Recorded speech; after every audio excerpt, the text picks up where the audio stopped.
الصراط المستقيم الصراط الذين أنعمت عليهم غير المغضوب عليهم ولا الضالين آمين. أعوذ بالله من الشيطان الرجيم. بسم الله الرحمن الرحيم. الحمد لله رب العالمين والصلاة والسلام على أشرف الأنبياء والمرسلين وعلى آله وصحبه أجمعين. سبحانك لا علم لنا إلا ما علمتنا إنك أنت العليم الحكيم. اللهم افتح علينا حكمتك وانشر علينا من خزائن رحمتك يا أرحم الراحمين. ربنا زدنا علما وفهما يا كاشف المشكلات اكشف الحجب عن وجوه هذه المعاني حتى نطلع على خفيات هذه المسائل واحفظنا من الخطأ والضلال فأنت موفق كل أمر وأنت علام الغيوب برحمتك يا أرحم الراحمين. وهب لنا يا وهاب علما وحكمة ولرزق يا رزاق كلنا مسهلا وبالخير فافتح لنا وبالهدى وبالعلم كلنا يا عليم مفضلا. اللهم علمنا ما جهلنا وذكرنا ما نسينا. اللهم اجعل أعمالنا خالصة لوجهك الكريم. وصلى الله على سيدنا محمد وعلى آله وصحبه وبارك وسلم. الحمد لله رب العالمين. آمين يا رب العالمين. أما بعد. Assalamualaikum warahmatullahi wabarakatuh. Segala puji bagi Allah Subhanahu wa taala yang menemukan kita kembali dalam majlis ilmu pada tengah hari ini. Diharapkan para hadirin hadirat rahimakumullah di dalam rahmat dan ridha Allah Subhanahu wa taala dan senantiasa diberi kesihatan, keafiatan yang baik oleh Allah. Insya-Allah untuk tidak melengahkan waktu, sambungan kitab kita kali ini, kitab Tauhid Faridatul Faraid. Kitab Faridatul Faraid, muka surat 25. Kalau kitab tu muka surat apa? 23. 23. 22 23. Kalau kitab ni 25. Bismillahirrahmanirrahim. Kata musannif rahimahullah ta'ala, dan ta'alluq iradat itu dengan tiap-tiap mungkin seperti qudrat. Alhamdulillah. Dan ta'alluq, apa erti ta'alluq?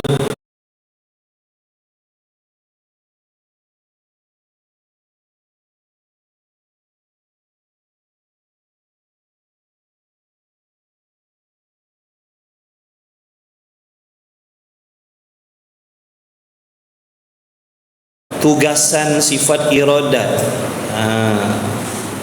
kerja hijau, kerja sifat iradat, urusan sifat iradat, peranan sifat iradat, itu ta'alluq. Itu dengan tiap-tiap mungkin. Faham satu-satu. Iradat maknanya sifat pekehendak. Iradat Allah dengan makna sifat pekehendak Allah ataupun sifat penentu. Peranan iradat ni menentukan sesuatu, nak menentukan sesuatu yang boleh berubah-ubah, yang dipanggil mungkin tadi. Mungkin ni makna sesuatu yang boleh berubah, ada tiada boleh, ada tiada. Contoh zuriat kita yang belum ada tu, zuriat kita yang belum ada tu, jangan kira yang dah ada kat rumah tu, tu yang dah ada, nama makhluk yang belum ada lagi tu. Anak-anak kita yang belum ada tu dipanggil mungkin. Makna sesuatu yang boleh jadi ada, boleh jadi tiada, itu mungkin. Maka peranan iradat Allah ni, tugasan sifat pekehendak Allah ni, tugasan dia apa? Peranan dia nak menentukan sama ada anak kita yang lagi akan datang tu, sama ada anak tu nak diciptakan ataupun tidak diciptakan. Boleh faham tak saya kata? Sekarang ni mungkin makna boleh jadi kita akan ada zuriat lagi, boleh jadi tak ada dah, sakat tu je lah. Makna anak yang belum ada tu namanya mungkin. Kiaslah benda lain, maknanya sesuatu yang belum jadi lagi, mungkin. Kita ambil contoh anak tadilah, mudah nak faham. Jadi anak kita yang belum ada itu namanya mungkin, yakni sesuatu yang boleh jadi ada, barangkali tiada. Maka peranan sifat iradat Allah, peranan dia nak menentukan, nak mentakhsiskan, sama ada zuriat kita yang namanya mungkin tadi tu sama ada akan diciptakan ataupun tidak. Contohnya abang-abang kat sini ada duit. Ada duit. Nak buat rumah ke tak nak buat rumah? Tu belum tentu lagi. Kebarangkalian, buat pun boleh, tak buat pun boleh jadi. Nampak tak? Jadi di situ belum tentu lagi. Dah cadang dah, ada duit pencen, ada duit akhir BSP contoh. Nanti nak buat rumah ke tak nak buat? Tu belum tentu lagi. Dua-dua tu kebarangkalian, boleh jadi buat, boleh jadi tak buat lagi. Belum ada keputusan. Maka di sini peranan ni menentukan. Contoh macam iradat kita pun ada iradat. Kita pun ada sifat kehendak kita, tapi barulah, bukan seperti sifat kehendak Allah. Cuma kita nak buat contoh, nak dekatkan faham peranan iradat tadi. Baik, bila kita ada kehendak, sifat berkehendak, lalu kita fikir, kita bincang, contohnya tilik sini, tilik sana, timbang sini, timbang sana, rasa-rasa nak buat rumah lah. Bila kita buat keputusan nak buat, itu namanya dah menentukan dah. Sebelum tu kalau orang tanya, nanti awak bila awak dah berhenti kerja besok, dapat duit KBSP benda semua, nak buat rumah ke tidak? Belum ada jawapan lagi. Tu maknanya belum menentukan lagi. Jadi nak menentukan sama ada buat ataupun tidak, itu perlukan iradat, sifat berkehendak. Lalu kita bincang, dapat jawapan. Contohnya, nak buat rumah. Tu dah ditentukan.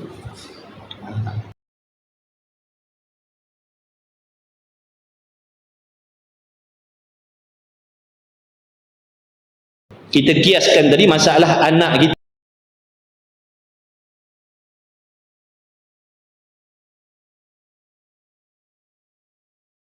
Itu zuriat kita yang belum ada. Maka dengan kehendak Allah menentukan, Allah membuat keputusan. Dengan iradat dia, Allah buat keputusan sama ada zuriat kita itu akan dijadikan ataupun tidak. Kalau seandainya Allah kehendak menentukan nak menjadikan, nak merezekikan zuriat kita lagi, maka akan adalah zuriat kita tu pada waktu yang Allah kehendak. Boleh jadi setahun lagi, boleh jadi 2 tahun lagi, itu tak pastilah, itu dalam ilmu Allah lah. Boleh tak situ peranan iradat tadi? Nampak tak peranan dia? Ataupun Allah Ta'ala tidak kehendak nak menentukan, Allah Ta'ala tidak menentukan untuk menciptakan zuriat kita, maka zuriat kita kekallah dalam keadaan tiada selamalah, tak akan ada lah. Usahalah macam mana pun, makanlah tongkat Ali, kunyah tongkat Ali, taknya dapat. Sebab apa? Tak kehendak Allah, tak kehendak nak memberi, nak menjadikan. Itu peranan iradat. Peranan iradat ni nak menentukan mungkin tadi, sama ada mungkin tu nak diciptakan ataupun tidak. Sifat iradat, satu lagi ingat baik-baik, sifat iradat tidak ada urusan langsung dengan perkara wajib. Perkara wajib. Apa maksud perkara wajib? Sesuatu perkara yang mesti ada. Contohnya zat Allah. Zat Allah perkara wajib kan? Perkara yang akal kita mengukuhkan mesti ada Allah. Ada Allah tu wajib, ada Allah tu mesti. Ada Allah Ta'ala itu sedia kala lagi. Jadi Allah ni bukan sesuatu yang boleh ada, boleh tiada. Nampak tak? Allah bukan sesuatu yang boleh ada, sesuatu yang boleh tiada dah. Allah mesti ada. Jaga akidah kita. Jangan dalam hati kita Allah ni ada pun tak apa, tak ada pun tak apa. Jangan. Na'udzubillah. Itu tak beriman nama dia. Mesti ada i'tiqad. Sebab tu tiap-tiap orang, laki-laki perempuan, mesti ada pegangan terhadap Allah. Mesti. Siapa pun dia. Cerita dosa, cerita maksiat tu cerita lain. Ini akidah. Sejahat apa pun dia mesti ada akidah. Tuhan mesti ada. Jangan kata aku ni orang maksiat, aku ni tak semayang, Tuhan tu ada ke tidak, aku entahlah, aku tak peduli benda tu. Kufur, jangan main-main. Mesti ada akidah, mesti ada pegangan. Mesti ada pegangan. Tuhan wajib ada, mesti ada. Baik. Apa maksud perkara wajib?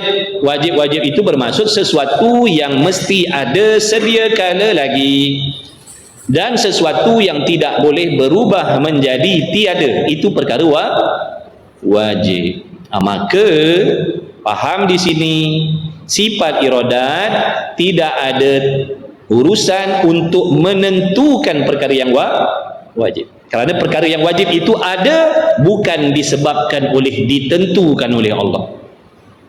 Kalau perkara wajib itu ditentukan, menunjukkan perkara wajib itu adalah sesuatu yang boleh ada dan boleh tiada. Faham tak? Allah mesti ada, bukan Allah boleh ada boleh tiada.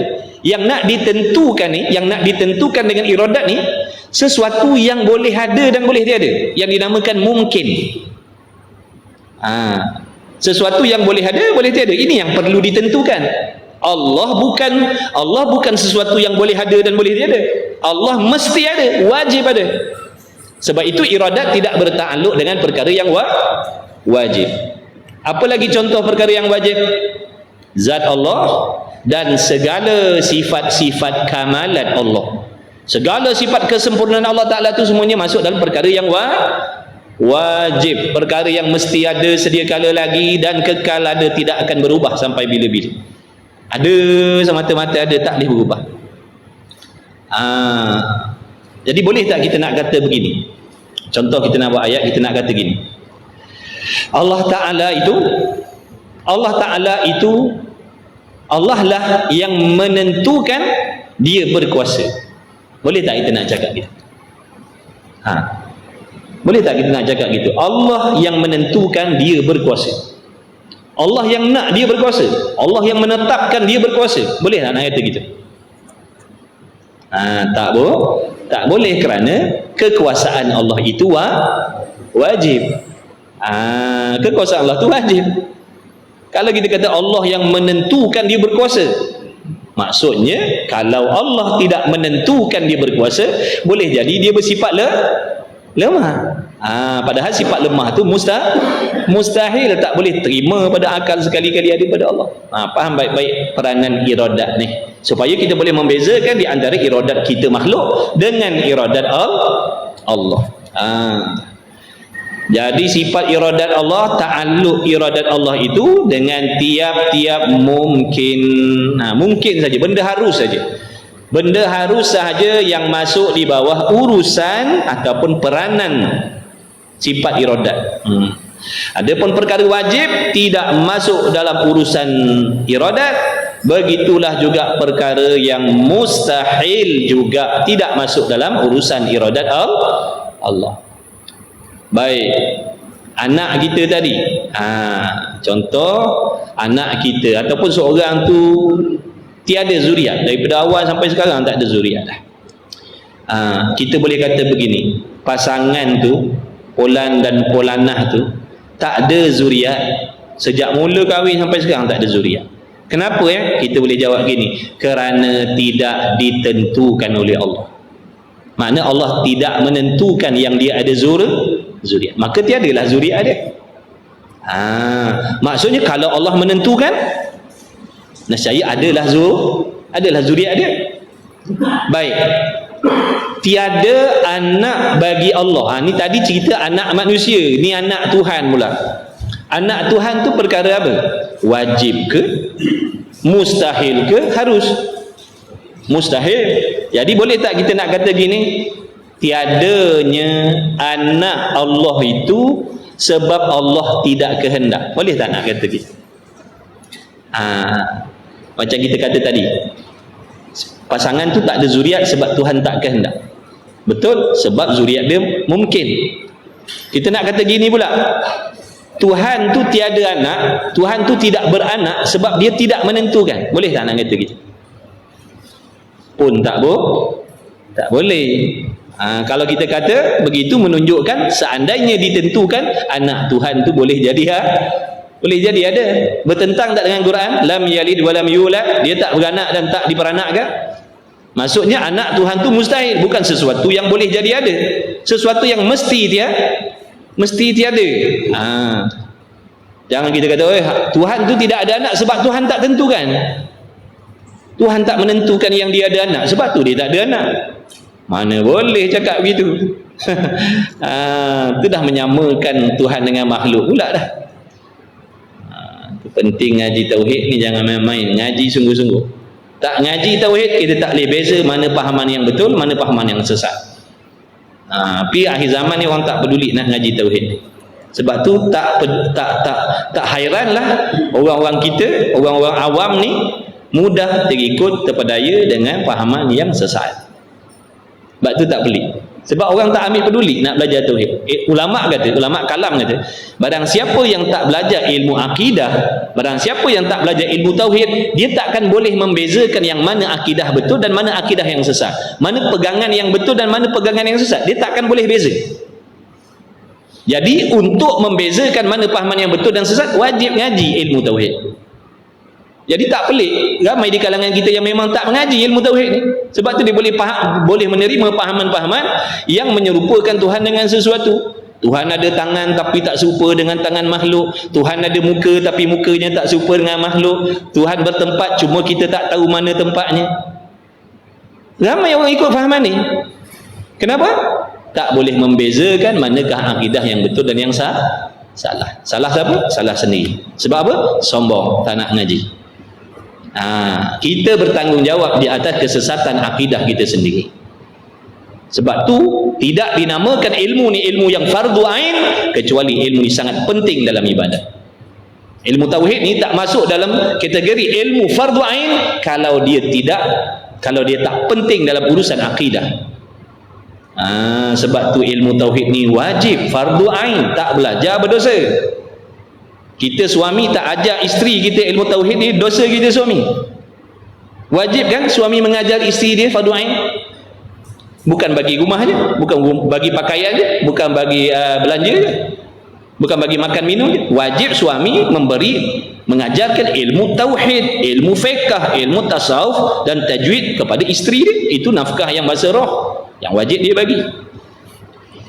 Jadi kita fikir-fikir, nak balik akhirat, itu perlukan kepada akidah yang betul. Kita nak amalan kita Allah terima, mestilah memiliki akidah yang betul.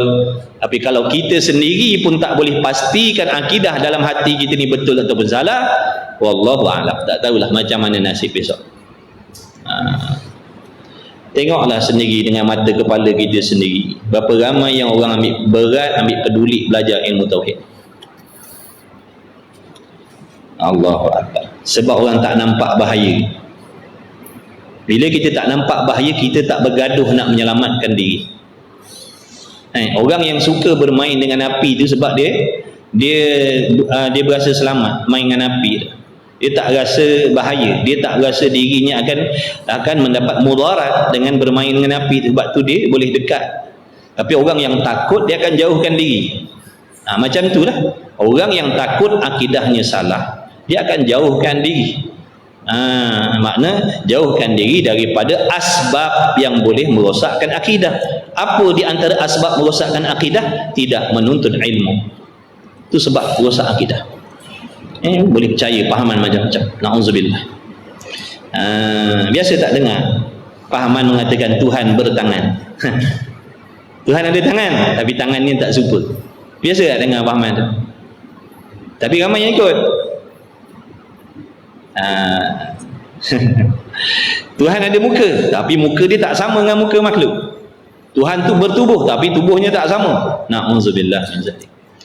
Berat ngajilah kalau nak selamat. Kita kesenangan, kemewahan dunia, kesenangan dunia nampak dah, alhamdulillah. Dah ada rumah, dah ada kereta, cukup makan, cukup belanja. No, kesenangan dalam alam barzah kita belum pasti lagi. Mana persiapan kita? Dah ada persiapan ke belum? Tanda-tanda orang nak buat persiapan mati, dia akan menuntut ilmu. Sebab ilmu itu menjadi asbab amalannya betul dan diterima oleh Allah, yang menjadikan dia nanti dapat bawa balik kebajikan. Kalau kita tak ada ilmu, kita akan membuat sesuatu amalan dalam keadaan kita tak sedar, yang kita melanggar undang-undang ibadat, yang akhirnya ibadat kita tidak sah dan tak diterima oleh Allah. Apa bekal kita nak bawa? Yang menuntut ilmu pun banyak yang gagal, tuan-tuan. Yang menuntut ilmu, yang beramal pun, yang bersungguh ibadat pun tak semuanya selamat di hari kiamat besok. Cuba kita bayangkan diri kita yang tak nak belajar. Macam mana nasib kita? Macam mana nasib anak isteri kita kalau kita jauhkan daripada menuntut ilmu ni? Ya, dunia dah nampak dah kesenangan, keselesaan. Tu nasib nak duduk dalam alam barzah tu, nak mendapat yang seperti mana yang imam doa tu, ya Allah jadikanlah kuburnya seperti taman-taman syurga tu. Nak dapat macam tu, adakah cukup dengan berdoa? Cukup dengan berdoa, tak payah usaha. Jadi kita renung-renung. Kematian tu datang bila-bila. Banyak dah orang yang mati dalam keadaan meninggalkan menuntut ilmu.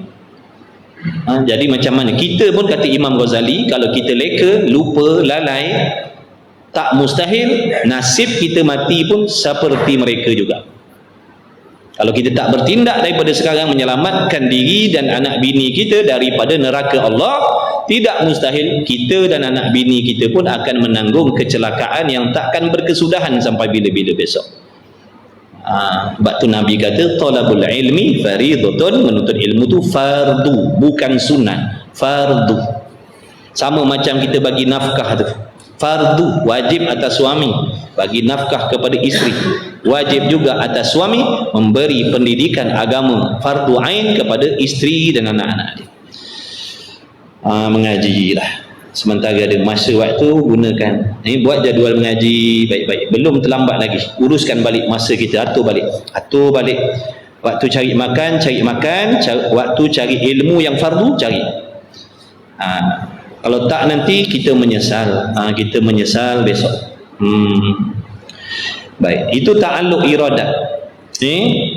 Dan ta'alluq iradat itu dengan tiap-tiap mungkin seperti kudurat juga. Mana sifat kudurat pun samalah, bertakluk kepada perkara mungkin. Sifat kekuasaan Allah Ta'ala itu bertakluk kepada perkara mungkin, yakni menjadikan sesuatu perkara yang harus atau meniadakan sesuatu perkara yang harus. Itu peranan kudurat. Tetapi ta'alluq kudurat itu ta'alluq mengadakan, maksud menciptakan atau menjadikan. Mudah fahamnya, kudurat itu tugasan dia menciptakan. Daripada tiada, diadakan. Itu kudurat. Daripada ada, dibinasakan. Itu peranan kudurat Allah. Dan ta'alluq iradat ini, ada pun sifat iradat, sifat berkehendak Allah tu, ta'alluq dia, peranan dia apa? Menentukan. Jadi peranan iradat bukan menjadikan, iradat bukan menciptakan. Iradat itu peranan dia menentukan sahaja. Adapun yang membuat makhluk, mencipta makhluk itu peranan qudrat. Maka tiada ta'alluq ia iradat ataupun qudrat dengan yang wajib dan yang mustahil. Tu ada sebut tu. Iradat dan qudrat tidak berta'alluq kepada perkara yang mustahil. Kerana perkara yang wajib itu adalah sesuatu yang telah sedia ada, dan perkara yang mustahil itu dah memang sedia kala lagi tiada dan kekal tiada dan tak boleh ada selama-lamanya. Itu perkara mustahil.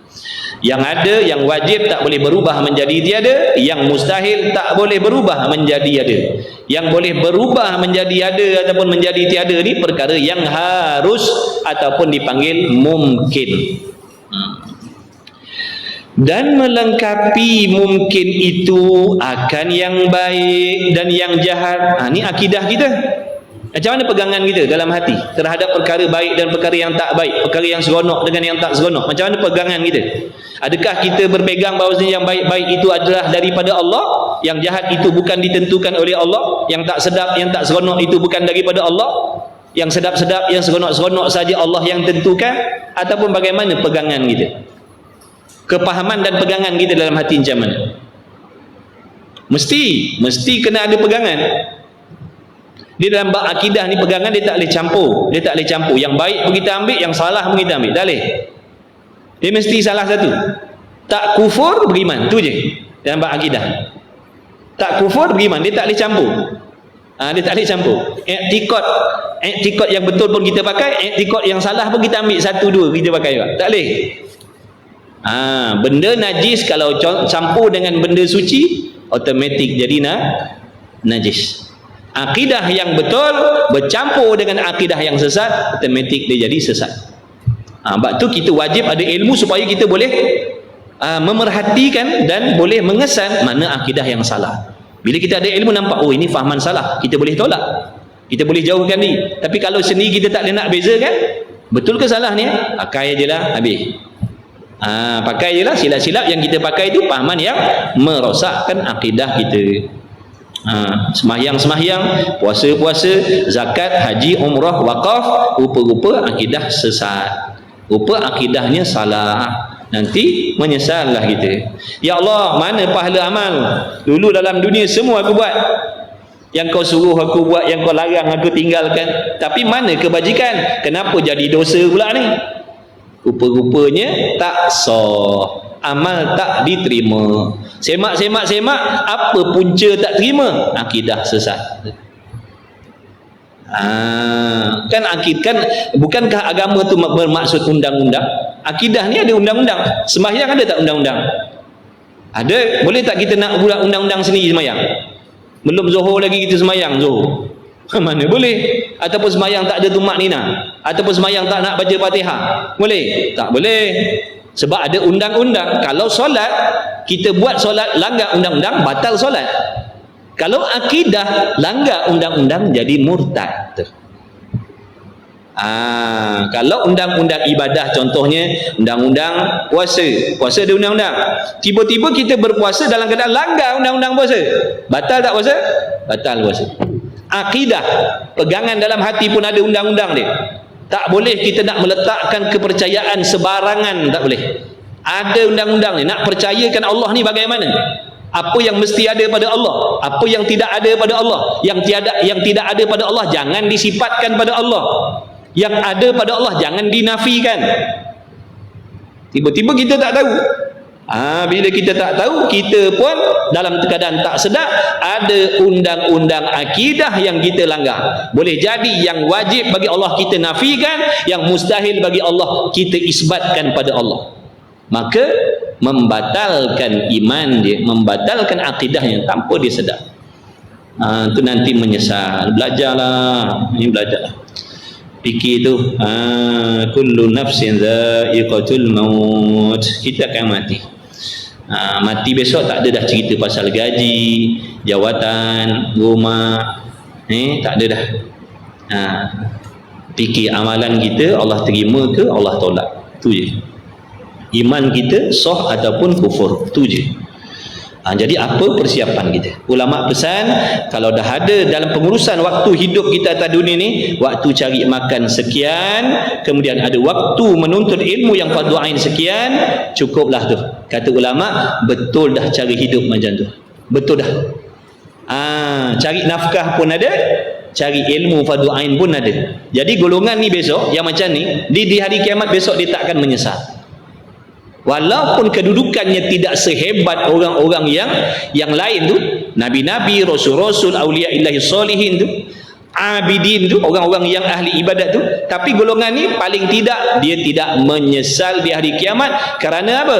Amalannya semuanya betul dan diterima oleh Allah. Imannya betul, akidahnya betul, amalannya betul. Kenapa betul? Kerana waktu di dunia dulu dia ada masa menuntut ilmu. Jadi kalau cerita pasal solat dia tahu, cerita pasal akidah dia tahu, cerita pasal masalah kebersihan hati dia tahu. Sebab dia ada masa belajar.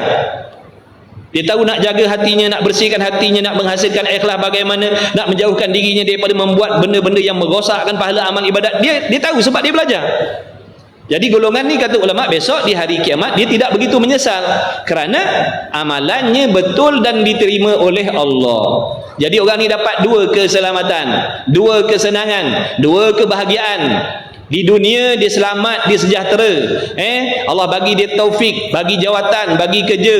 Dekat dunia dia ada rumah, dia ada kereta, dia ada duit, dia ada harta, dia ada anak bini, cukup makan minum. Balik akhirat besok pun dia senang kerana amalnya semuanya diterima oleh Allah. Sebab apa tadi? Dia betul bagikan masa hidup dia. Ada masa cari nafkah, ada masa cari ilmu.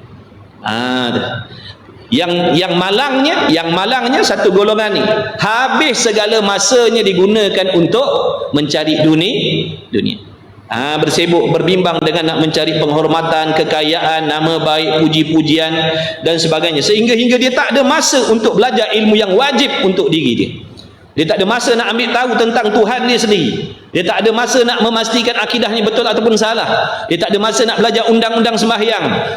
Dia tak ada masa nak belajar ilmu untuk bagaimana nak menghasilkan ikhlas, nak menyelamatkan hati daripada sifat-sifat mazmumah. Dia tak ada masa kerana habis masanya digunakan untuk dunia semata-mata. Orang ni di dunia dia selamat. Boleh jadilah di dunia dia selesa, banyak duit, ada harta, orang pandang, orang puji, orang hormat keluarga dia. Tunggu mati besok. Dia akan terima azab seazab-azabnya kerana amalannya satu pun takkan diterima oleh Allah. Kenapa? Kerana amalan yang dibuat tanpa ilmu tidak diterima oleh Allah. Kata Imam Ghazali, bila kita tak belajar, kita akan melakukan amal tanpa kita sedar kita ada membuat benda yang membatalkan amal tanpa kita tahu. Contoh, saya tak belajar tentang mandi wajib. Saya tak pernah ambil tahu tentang mandi wajib. Tapi waktu solat, saya solat. Saya solat berjamaah lagi, awal waktu lagi. Saya solat macam biasa, cukup rukun dan syaratnya. Rukunnya betul, bacaannya betul. Tiba-tiba rupa-rupanya di sisi Allah solat saya tak diterima oleh Allah. Kenapa? Kerana cara mandi wajib saya salah. Kerana saya solat dalam keadaan saya berhadas besar, tapi saya tak tahu. Saya tak tahu rupanya cara mandi wajib yang macam saya buat tu tak sah, tidak mengangkat hadas besar saya. Saya tak tahu. Tu contoh. Tapi waktu solat saya solat penuh keyakinan saya kata sembahyang saya Allah terima. Tapi rupa-rupanya saya solat dalam keadaan berhadas besar. Saya tak sedar sebab pada saya betul. Tu contoh apa yang Imam Ghazali kata. Itu yang kita takut. Kita perasan macam betul, rupa-rupanya banyak benda yang salah kita buat tanpa kita tahu. Sebab tu bila kita belajar, Allah akan tunjukkan kesilapan kita. Bila kita belajar, Allah akan tunjukkan kesilapan kita. Daripada situlah nanti kita dapat baiki satu persatu. Yang mana asalnya amalan kita tak betul jadi betul, tak diterima oleh Allah. Sebab apa? Ilmu. Penting tuan-tuan, tolonglah belajarlah supaya kita ni nanti dapat selamat dunia akhirat. Kita, anak bini kita Allah selamatkan di dunia, selamatkan di hari kiamat. Lebih-lebih lagi kita sebagai ketua keluarga, nombor satu akan disoal oleh Allah. Ya, di dunia kita dah selamat, kita dah jalankan tanggungjawab, dah bagi keselesaan, keselamatan kepada anak bini kita, alhamdulillah. Tapi adakah kita dah menjadi seorang suami yang dah memastikan keselamatan isteri dan anak-anak kita di alam barzah dan hari kiamat besok? Apa persiapan yang kita dah buat? Apa persiapan yang kita dah bagi pada mereka supaya nanti andai kata mereka mati dulu, mereka akan dapat keselesaan di alam barzah sana? Apa persiapan yang kita dah buat? Apa yang kita dah bagi pada mereka? Adakah kita hanya menyayangi mereka di dunia saja? Adakah kita nak mempergunakan mereka di dunia saja? Adakah kasih sayang kita terhadap mereka di dunia saja? Bila mati besok lantaklah masing-masing punya hal. Adakah kita suami yang macam tu? Kenapa kita sanggup bekerja di tengah panas dan sebagainya? Sebab sayangkan anak bini kita. Kita tak nak anak bini kita melarat, merempat, minta sedekah dan macam-macam. Betul tak? Jadi kita sanggup korban. Tapi mana pula pengorbanan kita untuk memastikan keselamatan mereka nanti di hari kiamat? Apa yang kita dah buat? Jadi kita pakak-pakak renung, pakak-pakak muhasabah. Itu ilmu ni sebenarnya nasihat daripada Allah. Jangan pandang saya. Allah takkan memilih sahabat-sahabat abang-abang ni, melainkan Allah yang pilih. Mustahil kita akan duduk dalam majlis ilmu melainkan orang-orang yang dapat perhatian yang khusus daripada Allah. Sebagai tanda sayang Allah pada dia. Allah nak ingatkan dia, Allah nak sampaikan pada hati dia supaya dia nampak segala kesilapan dan kesalahan. Jadi saya baca kitab ni, saya sampaikan ni sebenarnya untuk diri saya sendiri khususnya, dan anak bini saya, dan secara tak langsung untuk antum muslimin muslimat. Mudah-mudahan kita pakak-pakak fikir, jangan terlalu leka dengan dunia ni. Memang dunia ni sehebat apa pun kita akan tinggalkan. Kita akan tinggalkan. Banyak contoh tauladan. Jutawan mati, raja mati, menteri mati. Apa yang nak dibawa? Pingat-pingat penghargaan semua tinggal. Macam mana itu besok? Jadi pakak-pakak renung, mudah-mudahan ada timbul keinsafan, mudah-mudahan ada tindakan. Paling tidak azam, aku nak ngaji agama, aku nak tetapkan waktu pengajian, dan aku nak ajak anak bini aku belajar. Waktu berseronok-seronok, bukan suruh mengaji 24 jam sepanjang minggu dah. Bagikan waktu, ada masa ngaji. Supaya nanti solat isteri kita pun Allah terima, akidah dia pun Allah terima, hatinya pun dia tahu nak jaga hatinya, mana sifat magmumah mahmudah. Jadi nanti di dunia dah selamat, balik akhirat pun selamat. Alhamdulillah, selamat dua negeri. Dapat menikmati kebahagiaan yang sementara dan dapat menikmati kebahagiaan yang kekal selama-lamanya, kerana amalannya betul dan diterima oleh Allah. Kalau kita tak mulakan sekarang, bila lagi? Bila lagi kita nak mula? Umur kita makin lama makin pendek, bukan makin lama makin panjang. Kontrol, makna kena buat macam tu. Siapa-siapa pun siapa-siapa pun kena buat macam tu. Di dalam ibadat ni memang kena paksa dulu. Dia bukan tiba-tiba dia datang jadi berubah macam tu, tak. Dia kena paksa diri, kena paksa diri, baik laki-laki baik perempuan, kena fikir-fikirkan akhirat tu. Sebab kita ni orang mukmin. Apa mukmin? Orang yang yakin adanya hari kiamat. Kiamat tu bukan cerita dongeng, cerita sungguh. Ada azab, ada nikmat. Maka apa persiapan kita? Pakat-pakat ta'awanu 'alal birri wat taqwa. Suami memberi nasihat, isteri tolong bagi kerjasama. Bila suami suruh ngaji, tu kerjasama. Mudah-mudahan nanti semua-semuanya selamat. Allah Ta'ala selamatkan. Qu anfusakum wa ahlikum nara. Selamatkan diri kamu dan ahli keluarga kamu daripada azab neraka Allah. Caranya apa? Dengan menuntut ilmu, memperbetulkan ibadah. Jadi di sisi akidah kita, yang baik pun daripada Allah, yang tidak baik pun daripada Allah. Bersalahan bagi Mu'tazilah. Orang-orang yang berfahaman Mu'tazilah lain. Macam mana pegangan Mu'tazilah? Jadi Mu'tazilah ni, kalau benda macam ni ada dalam hati kita, kita sebenarnya dah masuk dalam kelompok Mu'tazilah tu tanpa berdaftar. Tak payah minta borang nak jadi Mu'tazilah ni. Cukup dalam hati kita berpegang seperti mana mereka berpegang. Apa pegangan Mu'tazilah? Berkata mereka itu bahawa iradat Allah Ta'ala itu tiada bertakluk dengan segala yang jahat dan yang keji. Dia kata benda yang tak elok, benda yang keji, benda yang tak seronok itu bukan dengan kehendak Allah. Dia jadi tanpa Tuhan nak. Tu Mu'tazil. Contohnya kita jalan-jalan, kita jatuh dalam longkang contohnya. Tuhan tak kehendak benda tu, jadi dengan sendiri tu. Tu luar daripada bidang kuasa Allah tu. Itu Mu'tazilah. Nikmat-nikmat ni daripada Allah.